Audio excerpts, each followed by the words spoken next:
Start video. All right, guys, can you see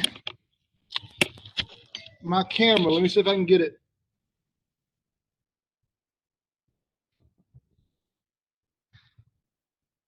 Guys, y'all know I'm not very good at technology, so I'm just going to do old school notes.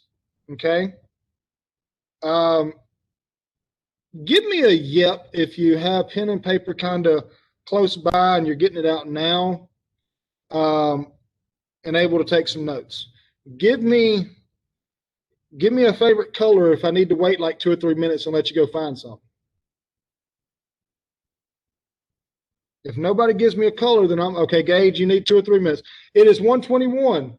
Tell you what, I'm gonna give you 3 minutes. At like 1:24, I'm gonna come back and we're gonna get started. Okay. All right. I'm gonna mute myself.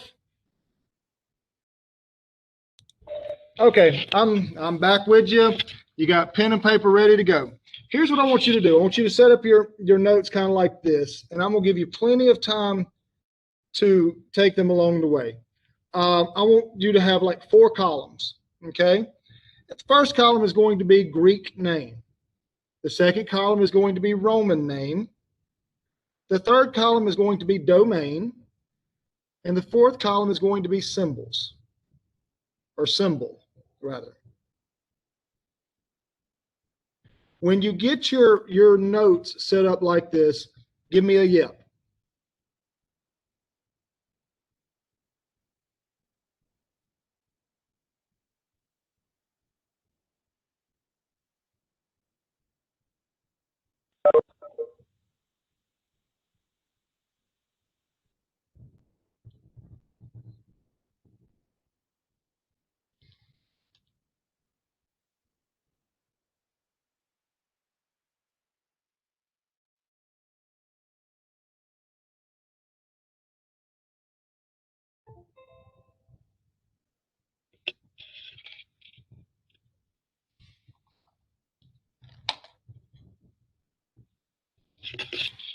Greek name, Roman name,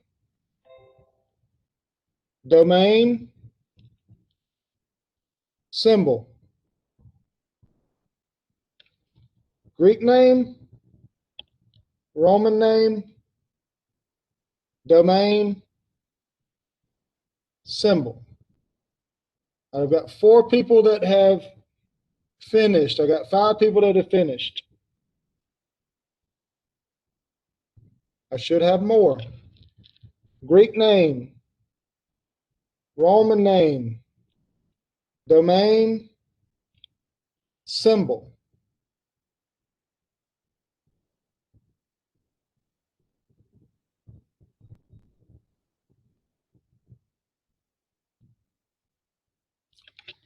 Okay, I'm ready to move on. Tell me if you need more time. Anybody need more time?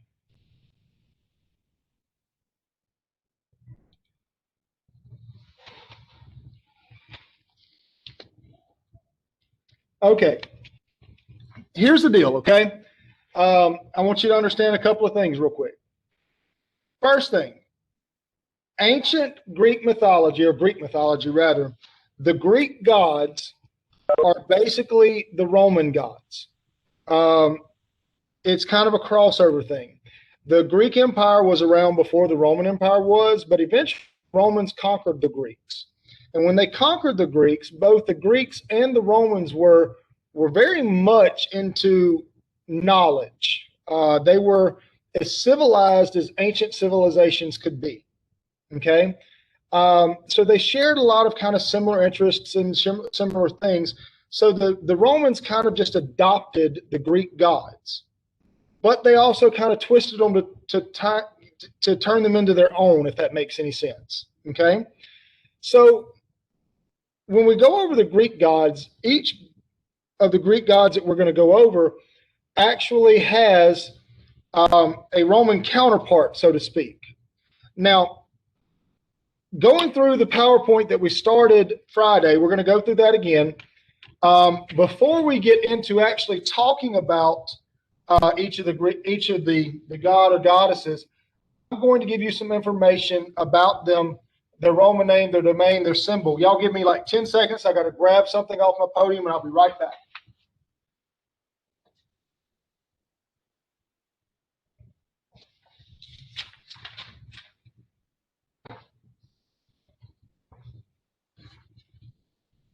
Okay, I'm back. Now, I need you to understand something. If I am spending my time to actually go over what it is, if I'm giving you notes on it, guys, you can be willing to bet you're going to see it again on a test. Let me don't even beat around the bush. Let me just tell you, okay? If I'm going over it, you're going to see it on a test again. Make sense? So it is in your best interest to take some notes today. Okay. Bear with me. Y'all know I hate technology. Let's see. Share PowerPoint. Come on. Where you at?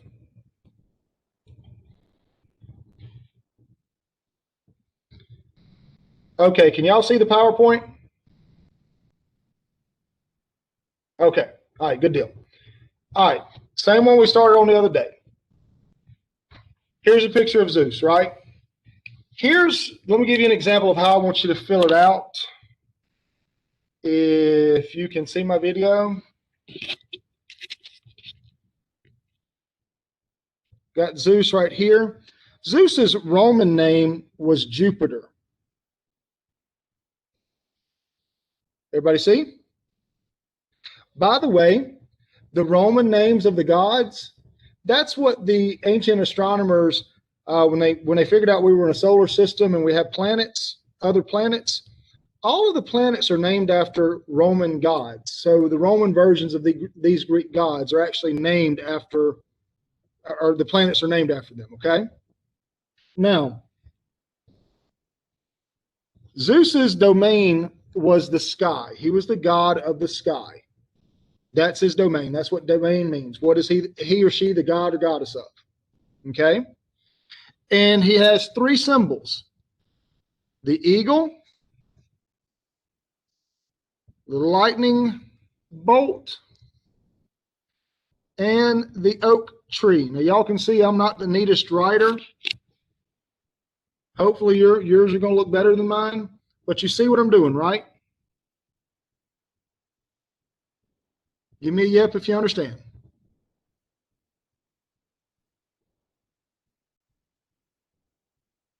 Okay. That's what I want you to know about Zeus as far as just like his statistics, okay? Now I'm going to turn off my camera again because I'm trying to stop doing it. But listen, and I'll make sure you have plenty of time to go over it.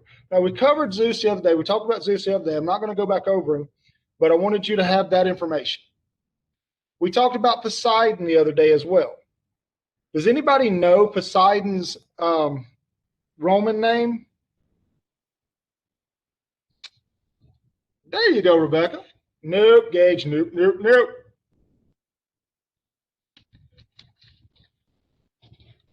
His Roman name, let me get in here to my chat, is Neptune. Neptune. Neptune is the Roman name of Poseidon. There are two things that I want you to have listed for his domain: the sea and volcanoes.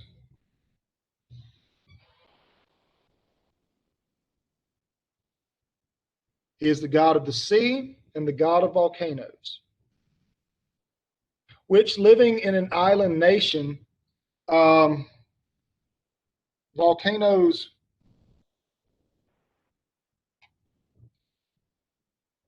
were definitely prevalent. And honestly, most islands are formed from volcanoes.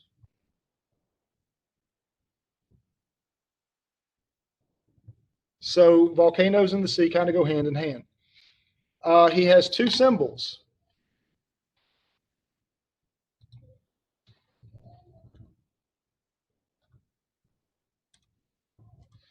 the trident, and the horse. And I went over the creation of the horse the other day, right?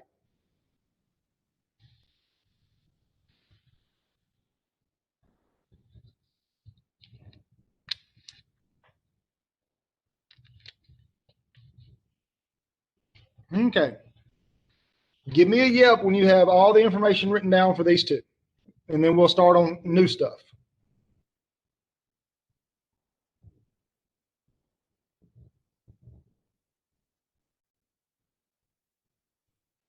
Okay. Since the people who normally communicate with me have told me yep, I'm gonna move on. Guys, if at any point in time I'm going a little fast, which I don't imagine it's going to happen because I'm going to tell stories, just type in hold on. Okay? Just type in hold on and I'll wait. All right? The next one is Hades. I want to make sure. Did we cover anything on Hades the other day? I think I told you the story of Hades and Persephone as far as the creation of the seasons, but that's the only thing I told you, correct?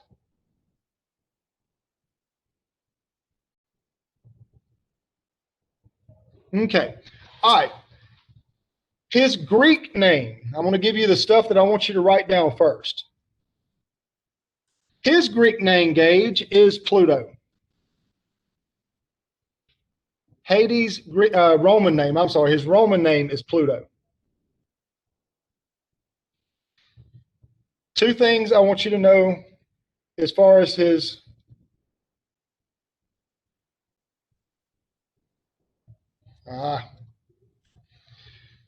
as far as his domain, the underworld and valuable gems. Valuable gems like rubies, sapphires, diamonds. All of these valuable gems have one thing in common. They're pretty much found in the ground, right? He's not the God of the earth. He's a God of the underworld, which these valuable gems are underground. Okay? His symbol is the helm of darkness. Helm, basically short for helmet. See, in every one, well, not every one, most depictions that you see of Hades and in the ancient stories, he usually had on his helmet. Okay? This helm of darkness was a powerful weapon. It created fear in anyone he chose to create fear in. Makes sense for the god of the underworld, right? It also would make him invisible to anybody he wanted. And in other words, even the gods couldn't see him if he didn't want them to. Sounds like a valuable tool and a valuable weapon, right? Now, one interesting thing about Hades. Now, Hades, in all honesty, is one of my um, probably my favorite gods. Look at this picture of Hades right here. Now, we talked about how Zeus, with his lightning bolt, that was like a one pronged spear. Remember that? And Poseidon, his trident, was a three pronged spear. Now, Hades, his weapon was his helmet. So that's where there were prongs on his weapon as well. Zeus was one, Poseidon was three, Hades was two. And normally on his helmet, it doesn't look like two prongs, it looks like two horns. Give me a yep if you're following me.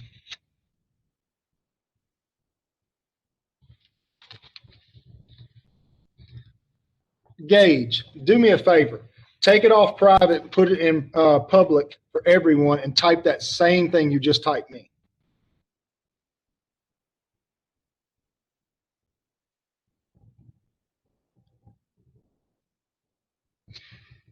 This is not a religious statement. This is a history type statement. In our modern world, in most religious avenues, if we in a religious sense depict somebody as having two horns, who is it usually that has two horns?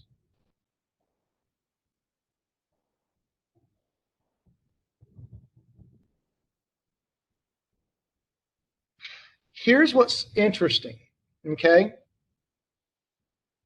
If you go by a biblical reference, when the Bible describes the way that Lucifer, what most people call the devil, the way that Lucifer looked, the Bible describes Lucifer as the most beautiful angel. The Bible does not describe Lucifer as being ugly or even scary looking. In fact, he's like so pretty, that's his superpower, you know? Most depictions that we have today of the devil usually come from the way that Hades was described. And again, I'm not telling you that the devil that you know is actually Hades. That's not what I'm doing. I'm talking about over time, over history, it just kind of morphed into the way that Hades was described is the way that we see the devil. Give me a yep if that makes sense.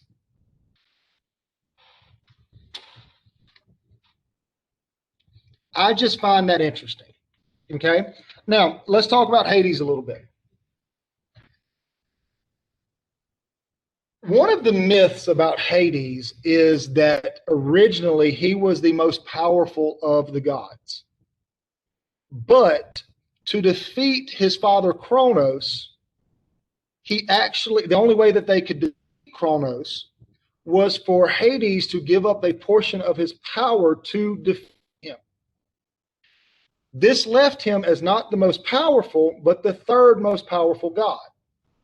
So when it was time to kind of divvy up domains, Zeus, now being the most powerful, and in the ancient Greek culture, kind of might made right, so to speak, Zeus got to pick what his domain would be. He chose the sky. Now there's three main domains. Everything else kind of fits in one of these three things. Three main domains: the sky, the sea, and the underworld. Okay? Poseidon, being the second most powerful, got to pick out of the other two, which was the sea. Hades got stuck with what was left, and that was the underworld. Hades did not choose to be the god of the underworld. It was kind of forced upon him.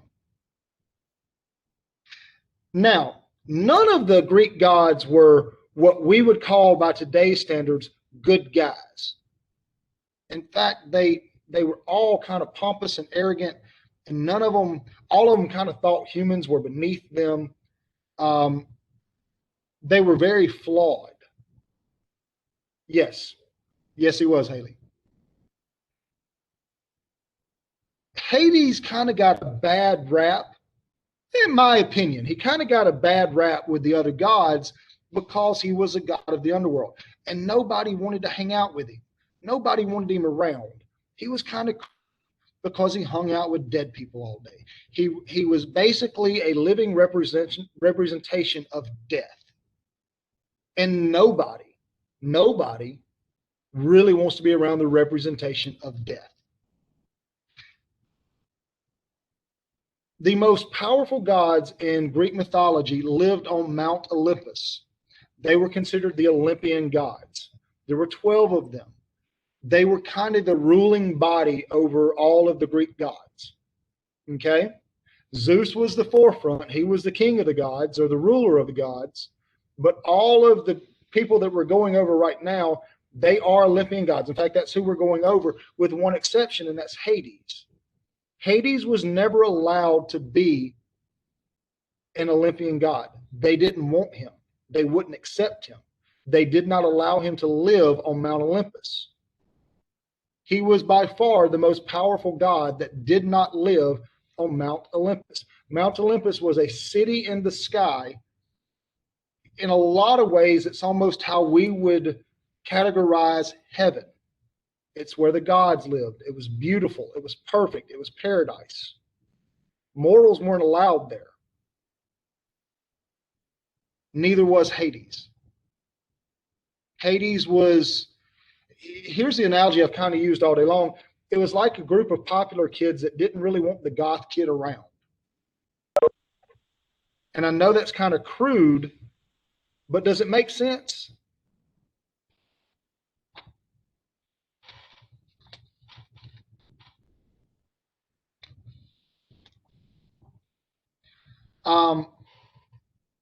Hades was constantly kind of looked at by his brothers and sisters and the other powerful Olympian gods as,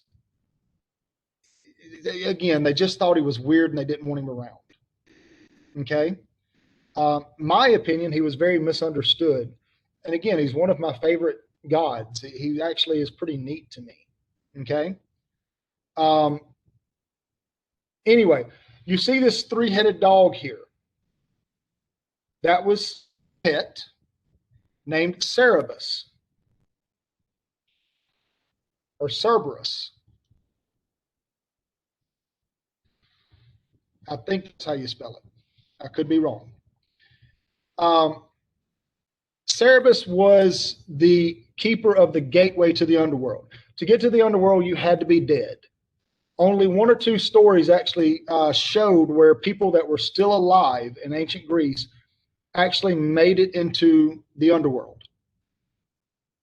Cerberus's job was basically to stand at the gate between the living and the dead and sniff out anything that was alive, in essence, kill it, and then they could go into the land of the dead. But Cerberus was a three-headed dog about the size of a house.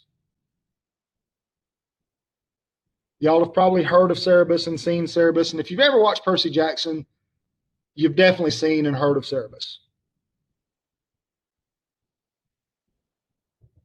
Okay? Yeah, that's Hades. That's Hades. I'm going to try to move it a little bit faster pace than what I did the other day because I don't want to take a week in doing all this, but there is times I'm going to stop and talk about it. Okay? Making sure everybody's got what you need on Hades. If you don't, tell me, hold on.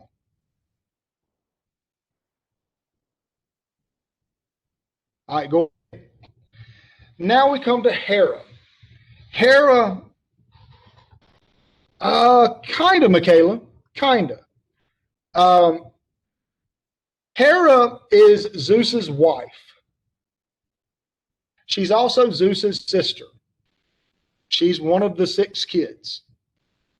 I'm one of the 7 kids. I'm sorry. One of the 7 kids. One of Cronus' 7 kids.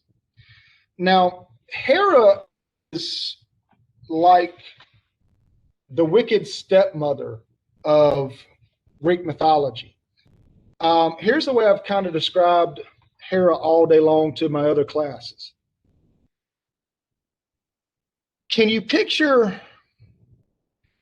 and everybody knows a lady kind of like this, and this isn't nice to say, but it just gives you a visual picture.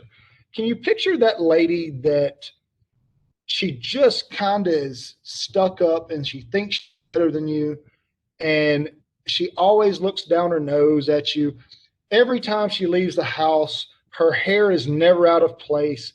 She dresses very fancy. She's so proud of what her life looks like.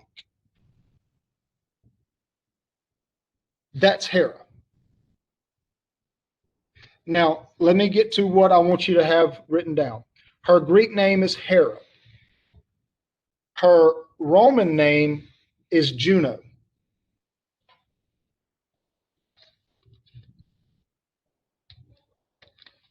Now, there are 3 things that I want you to know as far as the domain. She is the goddess of marriage. She is the goddess of childbirth. And she's the goddess of women's health.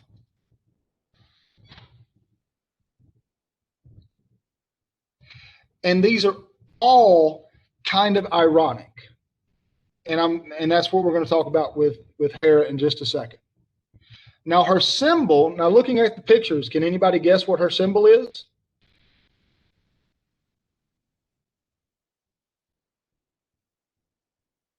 Peacock. Good, good. Paying attention. I like it. Now, here's the deal about Hera. Hera was the goddess of marriage. So she took the wedding vows, the marriage vows very, very seriously, right? Zeus was her husband. Ironically, the goddess of marriage was married to the biggest womanizer in Greek mythology. In fact, most of the myths about Hera are her chasing after her husband and trying to bust him with the women that he was having affairs with.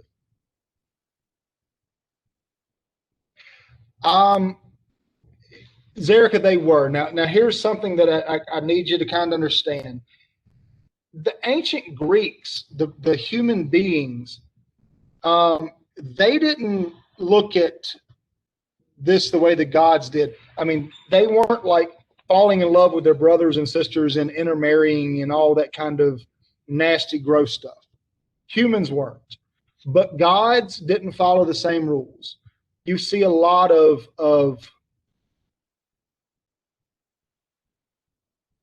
stuff that we wouldn't see moral as far as the relationships that they had with their kinfolk. Okay? Yes, they were brother and sister. No, Hades kidnapped Persephone and married her.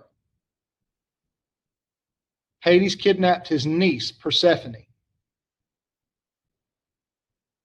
And that's what I'm saying. It's with the gods, it wasn't uncommon for them to kind of not really recognize family lines.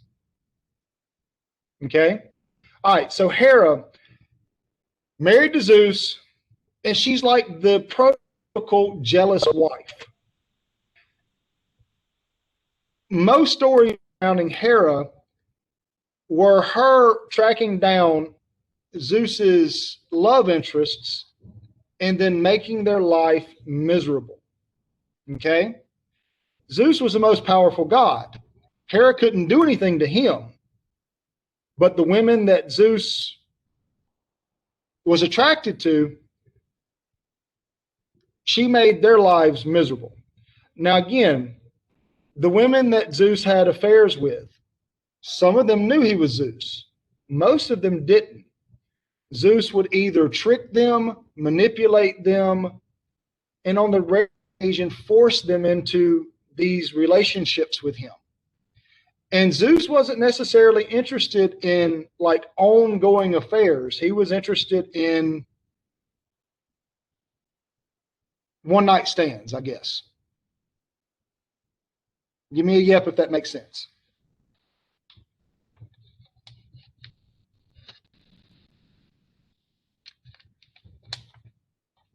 Now, Hera, by the way, have y'all ever heard of Hercules?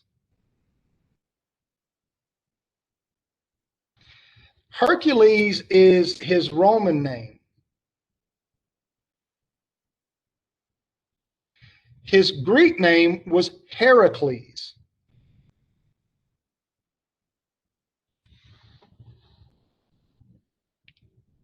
Heracles.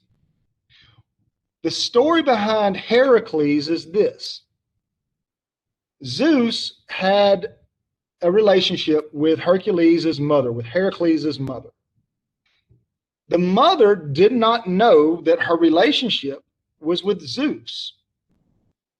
The mother was a woman who very much worshiped Hera because she was a goddess of women's health. She was a goddess of childbirth, goddess of marriage. All of these very, very positive women attributes, if that makes sense.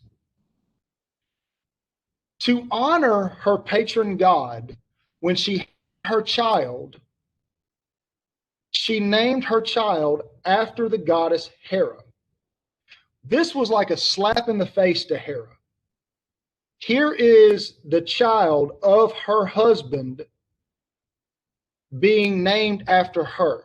Can y'all understand how that was like a slap in the face to Hera?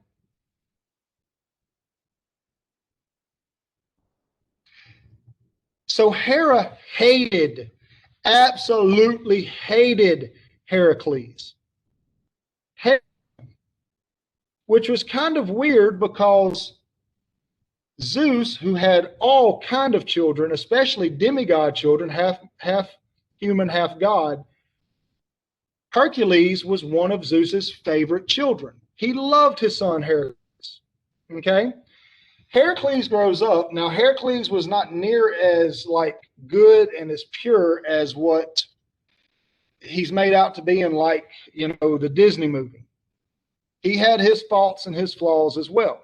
But he was very much loved and respected by the people of where he was from. Heracles' half brother was the king of the little area that he was from. Heracles loved his brother. The brother hated Heracles. He was not a popular king amongst the people. He was kind of a ruthless meanie. So he decided that he didn't like Heracles, and quite frankly, he was jealous of him. His brother was getting all the love that he thought he should get. So anyway, the story goes, Hera basically comes down to Heracles' brother and hands him an apple and tells him, make sure that Heracles eats this apple. When Heracles ate the apple, it drove him temporarily insane. It drove him to a temporary rage. And in that rage, Heracles killed his own wife and his 2 sons. Did somebody just sit there and go, ooh, that's tough?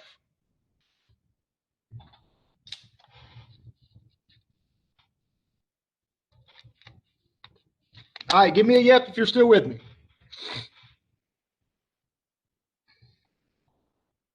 Okay. Heracles, after he had killed his children, now again, by today's standards, we wouldn't blame Heracles for their death. We would blame Hera and the brother, right?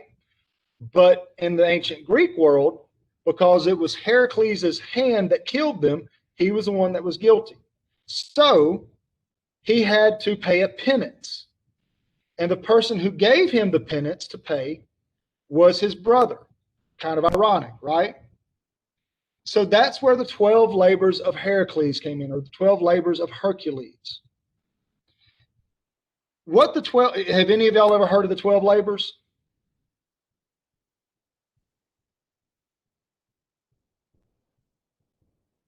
In essence, Hercules was given 12 jobs to do that were all supposed to be impossible.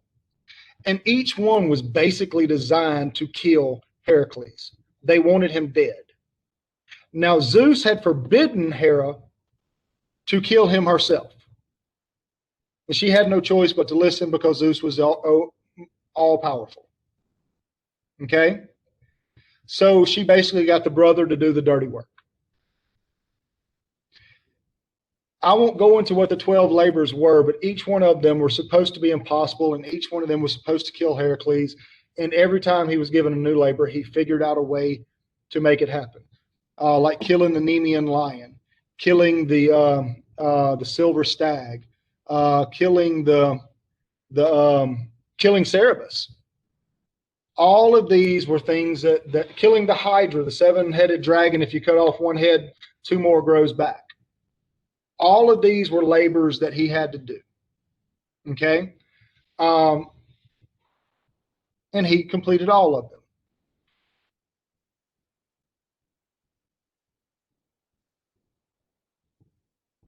Okay, Victoria, I'm curious. What are we LOLing about?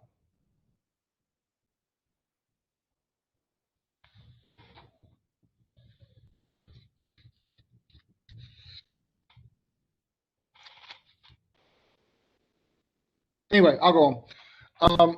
But that's one other thing about Hera, and then I'll move on. Hera had one child.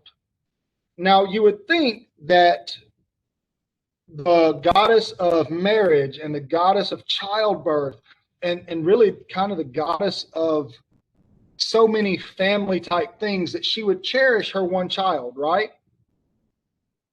You would be wrong. Her one child, his name is Hephaestus. Well, needless to say, since she's the goddess of marriage, Hephaestus was the son of Zeus and Hera. Okay? Hephaestus was the only Olympian god that was born crippled and also born ugly. Gods were beautiful. He was born crippled and ugly. So Hera, upon seeing him after he was born, got very angry because she was supposed to have the perfect child to match this perfect facade of a life. So when she saw Hephaestus crippled and ugly, she decided she didn't want him. So she picked him up and basically threw him off of Mount Olympus. She threw her child away. So you see how it's kind of irony that she was the goddess of marriage and the goddess of birth and the goddess of women's health when she made so many women's lives miserable. She didn't love her own child, and she was married to the biggest womanizer ever. All right, moving on. Everybody's got what they need on Hera. Now we come to Aphrodite. Aphrodite is unique in Greek mythology in the fact that she didn't necessarily act like a woman, not an ancient Greek woman.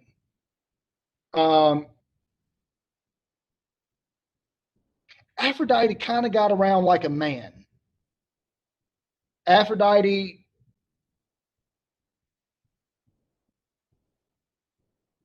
liked guys. She really liked guys. Does that make sense?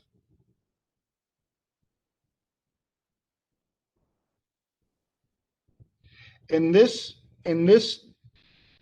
kind of day and time, women weren't, remember, the average Greek woman was always supposed to know her husband. And virtue was something that was important to women. Okay. Yeah, she's a geyser. Okay. I think I get that right. Instead of a womanizer, she was a manizer. Okay. Okay. Things you need to know. Her Roman name, Venus. Her domain, 2 of them. Love and pleasure, which kind of makes sense knowing the stories about her. It's kind of interesting, though, what we would call love. It's interesting that she was a goddess of love. Again, it's kind of irony because she never really knew what love was. Her symbol was the dove.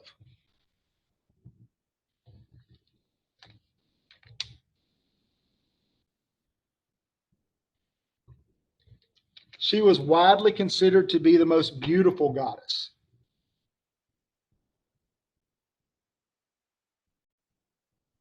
She was married to Ares, the god of war.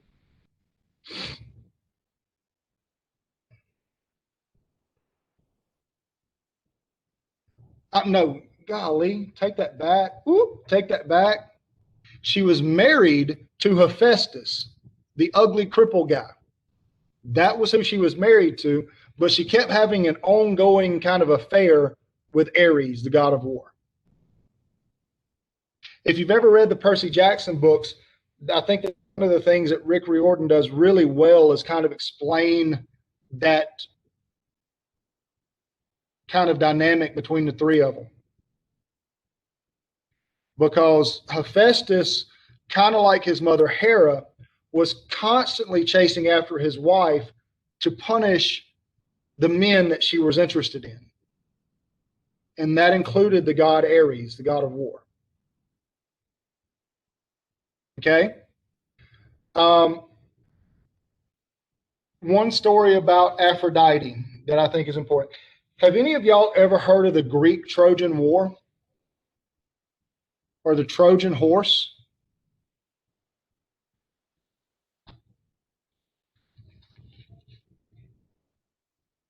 Well, all of that kind of came about due to Aphrodite. So at one point in time, Aphrodite, Athena, and Hera basically entered into a beauty contest. They were all very cocky and arrogant about their looks. And so they chose a mortal man to decide who was the most beautiful. Now they all gave, and Prince Paris is the guy that they chose. Paris was a prince of the city-state of Troy, okay? And when they came to him and had him pick who was the most beautiful, he was also supposed to be like the most handsome man in the world at the time, okay? The thing that Aphrodite promised Paris was, if you pick me to be the most beautiful goddess, then I will make sure that the most beautiful mortal in the world falls in love with you. So he picked her. Does anybody know who she made fall in love with him?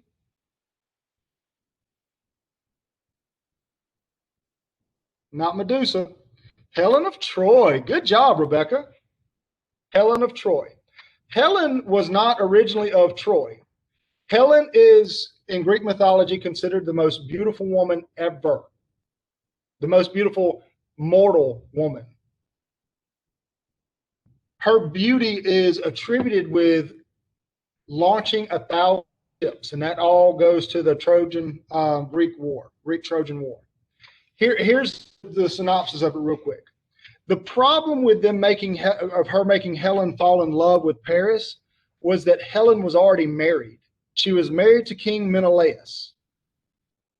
Menelaus was a kind of a minor king, but Menelaus's brother was King Agamemnon, who was the king of Greece at the time. Excuse me, let me give me some water real quick.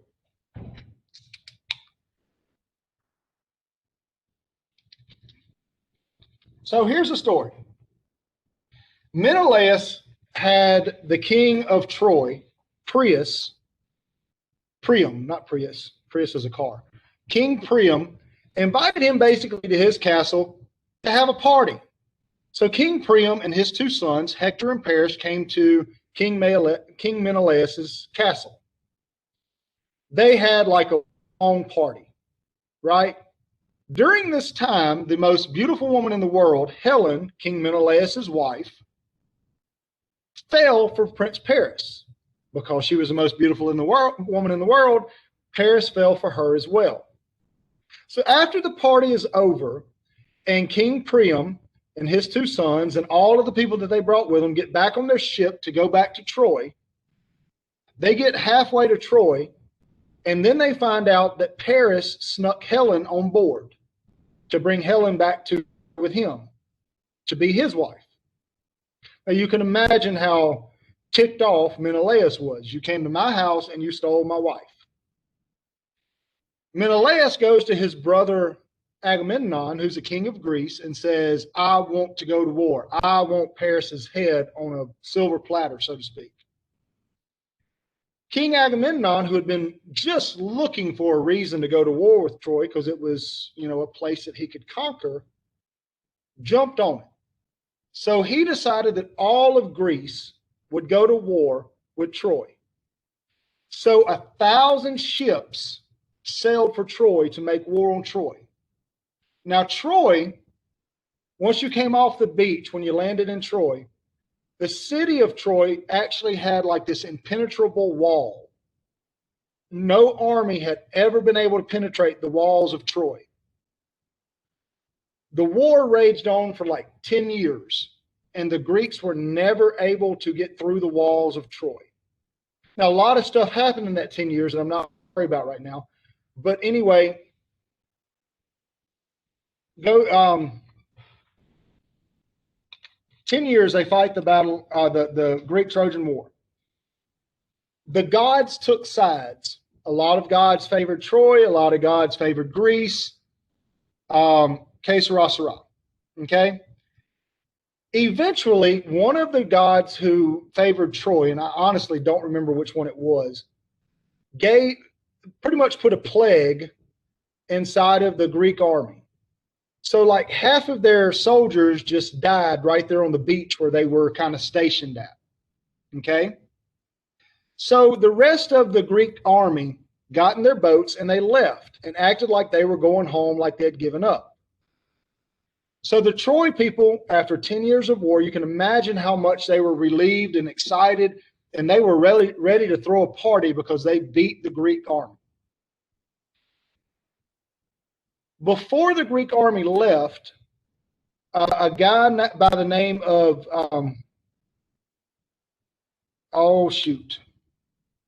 Ulysses, decided he had an idea.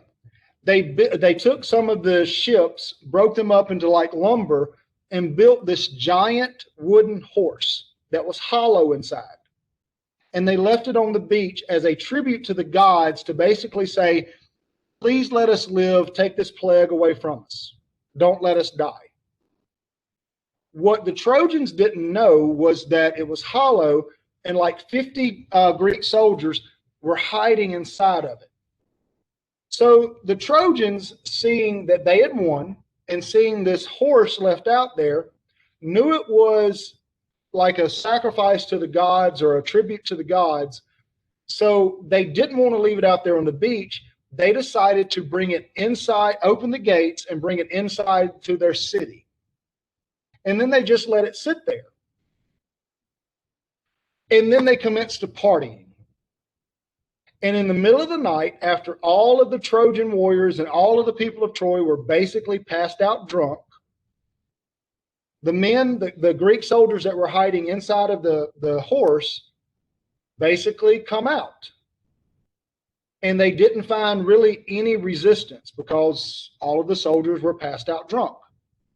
So they go to the gates and they open the gates of the city.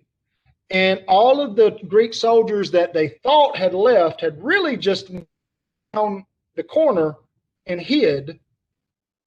And they were waiting outside the city walls.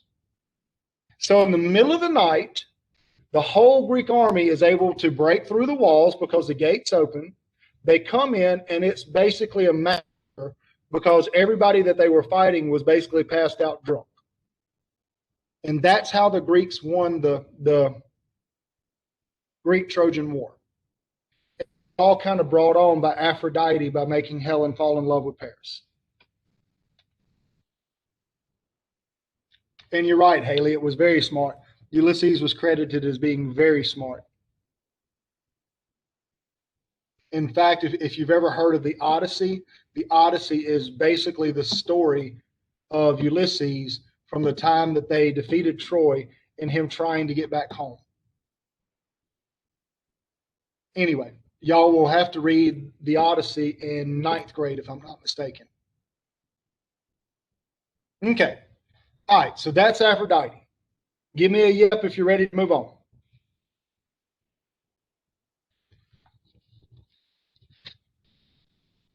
Ulysses was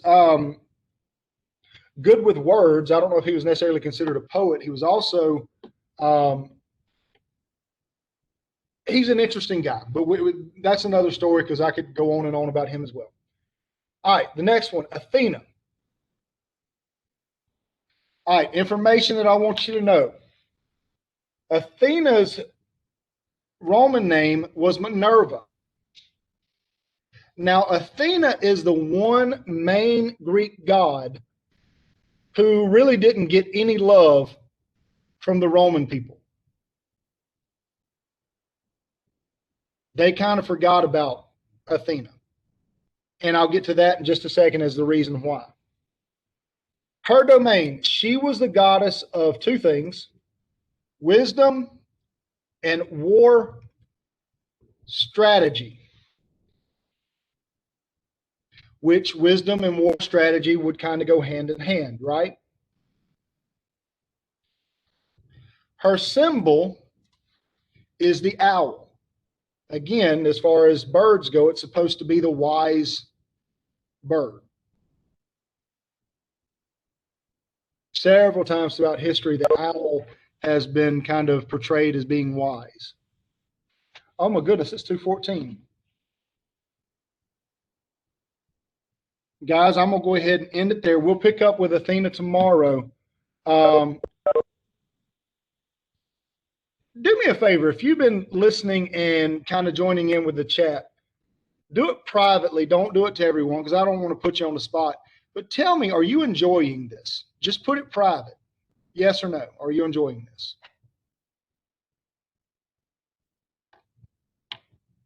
Good, because I love this. All right, guys, that's going to be all for me today. I will tomorrow, and we will finish one way or the other. We will finish tomorrow, okay? I will talk to you soon. Have a great day.